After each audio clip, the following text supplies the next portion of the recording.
সূরা ফাতিহার পর আমরা কি কই? আমিন। কেউ যদি আস্তে আমিন বলে, আল্লাহর কসম তারে আমরা বেদাতি বলি না। কেউ যদি আস্তে আমিন বলে, তাদেরকে গলা ধাক্কা দিয়ে মসজিদ থেকে বের করি না। কেউ যদি আস্তে আমিন বলে, তাদের সাথে কোনো ঝগড়া নাই। শুধু আমরা বলি হাদিস আস্তে আমিনের চাইতে জোরে আমিনের হাদিসটা বেশি উত্তম, বেশি সহি। যদি আপনি পালন করেন তাহলে ওইটার থেকে বেশি লাভ হবে। কারণ কি, কেন বলেন? ইমাম বুখারী বলেন শুবার আমিনের আস্তে হাদিসের চাইতে আবু সুফিয়ানের জোরে আমিন বলার হাদিসটা শ্রেষ্ঠ। ঠিক না বেঠিক? এখন তারা বুখারী শরীফের 1375-76 নম্বর হাদিসটা নিয়ে আসলে, হুজুর আমাকে একজন ধরলো, হুজুর বুখারী থেকে আমিন জোরে বলার হাদিস আছে নাকি? আমি বললাম আছে। ওয়া আমিনাল ইমামাতা আমিনুল মালাইকা, যদি ইমামের আমিনের সাথে তোমার আমিন মিলে যায়, গুফিরা লাকুম মা তাকাদ্দামা মিন যামবিহি, পিছনের সমগ্র গুনাহগুলো maaf করে দেওয়া হয়, maaf করে দেওয়া হয়। এখন হানাফি ফিকহের বড় একজন আলেম, উস্তাদ তুল্য সম্মান করি, শ্রদ্ধা করি, তিনি বললেন হুজুর আপনি যে বক্তব্য করলেন বুখারীর হাদিসটা দিয়া, এইখানে তো জোরে আমিন কলার কথা নাই। আমি বললাম, তিনি বললেন, তিনি আমার বুখারী থেকে দলিল দিলেন, আল আমিনু ওয়া ক্বালা আতা রাহমাতুল্লাহ আলাইহি। আতা রাহমাতুল্লাহ আলাইহি তাবেঈ, সাহাবীদের ছাত্রকে কি বলা হয়? তাবেঈ, তাবেঈদের কথার দলিল। সুম্মাল্লাযীনা ইয়ালুনাহুম, সুম্মাল্লাযীনা ইয়ালুনাহুম, কারণ তিনটি যুগ হলো স্বর্ণালী যুগ, সাহাবীদের যুগ, তাবেঈর যুগ, তাবেঈর যুগ। এখন তাবেঈ আতা রাহমাতুল্লাহ আলাইহি বললেন আল আমিনু দুআ, আমিন হলো দোয়া, আর দোয়া আস্তে আস্তে করতে হয়। এবার হুজুর আমারে কোরআন থেকে দলিল দিল সূরাতুল আরাফের 55 নম্বর আয়াত, উদউ রাব্বাকুম তাদররুআ ওয়া খুফিয়া, তোমরা আল্লাহর কাছে দোয়া করো কান্না বেদা আওয়াজে। হুজুর আপনি নামাজের শেষে আমিন বললেন, এটা বড় দোয়া। কোরআন যেহেতু বলছে দোয়া আস্তে করতে, সুতরাং আমিন আপনার আস্তে বলতে হবে। কোথায় আছে? কোরআনে আছে আমিন, তাহলে কি? এবার আপনি দলিল দেন। এবার আমি বললাম হুজুর যদি তাবেঈ আতার কথা দিয়ে আপনি দলিল দেন, তাহলে বলবো সূরা ফাতিহা পুরাটাই দোয়া।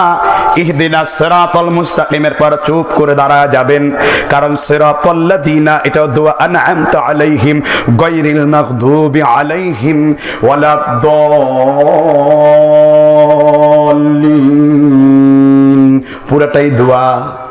তাহলে সিরাতাল্লাযিনা আনআমতা বলে চুপ করে দাঁড়ায় থাকবেন, কারণ ওইটাও তো দোয়া। যদি আমিন দোয়ার হাদিস এইখান থেকে নিয়ে আসেন, তাহলে এখান থেকেও তো এটা আমল করতে হবে। তাহলে সিরাতাল্লাযিনা বইলা চুপ করে খাড়ায় থাকবেন। দেখেন একদিন খাড়ায় আকিল গুছি কিন্তু একটা মাটিতে পড়বো না। তাহলে তাবেঈ আতা রাহমাতুল্লাহ আলাইহি কথাটা চুরি করা হয়েছে, ঠিক না বেঠিক? এবার আমি বললাম হুজুর ওই যে বুখারীর 973 নম্বর হাদিসটি আমারে দেখাইলা, এই হাদিসের কিতাবে তাবেঈ আতার তারপর অংশ আমি তোমারে দেখায়া দেই। তাবেঈ আতা বলেন, আমরা যখন সাহাবী আব্দুল্লাহ ইবনে জুবাইরের পিছনে নামাজ পড়তাম, আব্দুল্লাহ ইবনে জুবাইর এত জোরে আমিন বলতেন আর সাহাবীগণ এত জোরে আমিন বলতেন, ইন্নালিল মসজিদি লাজ্জা, ইন্নালিল মসজিদি লাজ্জা, আমিনের শব্দে মসজিদ গুম গুম করে কেঁপে উঠত। কোন কিতাবে? আপনার রাসূলের মসজিদ কি দেয়ালের ছিল না? ইন্নালিল মসজিদি লাজ্জা, রাসূলের মসজিদটা কি দেয়ালের ছিল? রাসূলের মসজিদটা ছিল খেজুর পাতার বেড়া।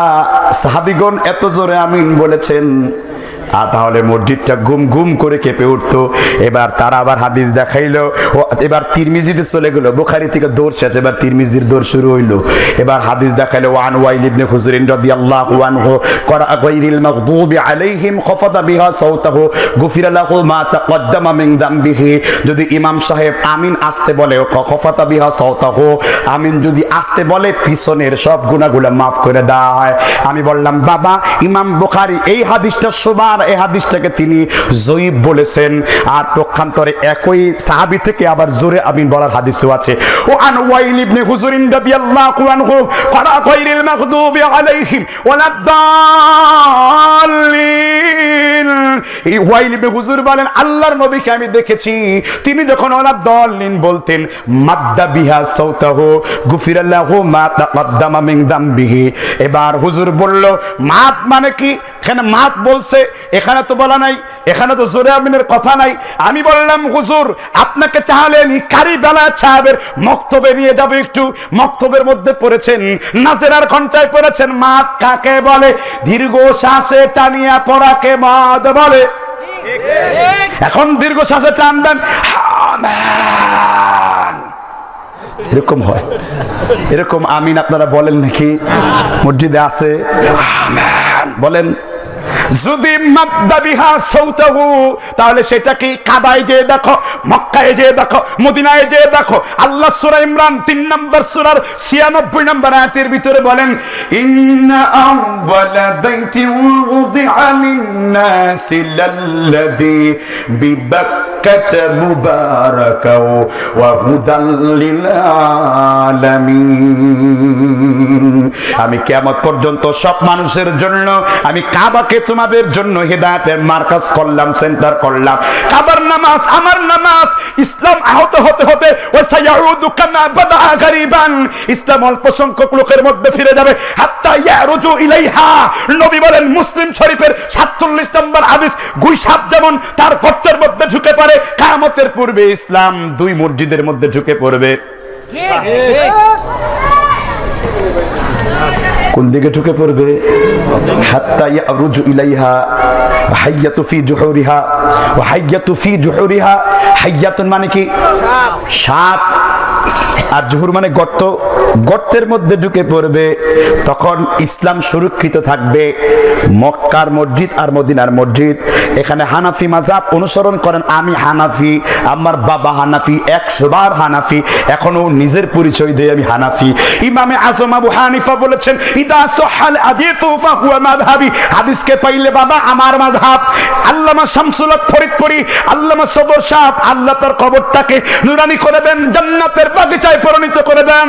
আল্লামা শামসুল হক ফরিদপুরির জন্য দোয়া করি। তিনি সর্বশেষ একটি কিতাব লিখেন, এই কিতাবের নাম হলো ওসিয়তনামা। তিনি লিখেছেন বাবা হানাফি মাযহাব হওয়ার পরে যদি কেউ অন্য কোনো হাদিসের আমল করে তবুও তার হানাফিয়াত বাতিল হয় না। সুবহানাল্লাহ। আল্লামা শামসুল হক ফরিদপুরি, কেউ হানাফি মাযহাব হওয়ার পরে যদি কেউ সহিহ হাদিস আমল করে তার হানাফিয়াত বাতিল হবে না। আমার কথা কি বুঝতে পারছেন কিনা? কে লিখছেন? বেহেশতি জহুরের অনুবাদক, গোপালগঞ্জের টুঙ্গিপাড়ার কাছে গৌহরডাঙ্গা মাদ্রাসা প্রতিষ্ঠাতা আশরাফ আলী থানবীর প্রসিদ্ধ একজন খলিফা। যেমন হাফিজ হুজুর একজন খলিফা, তেমনি ভাবে বাংলাদেশের শামসুল হক ফরিদপুরিও আশরাফ আলী থানবীর একজন খলিফা। তিনারা হক বুঝতেন, তিনারা পূর্বে ছিলেন, ফিতনা কম বুঝছেন। এমনকি আব্দুর রশিদ গাঙ্গুহিও তিনি তার ফতোয়ায় রাশি দিয়ে বলছেন যে তোমরা আহলুল হাদিসের পিছনে ইক্তেদা করিও, কারণ তারাও আহলে সুন্নাত ওয়াল জামাআতের অন্তর্ভুক্ত।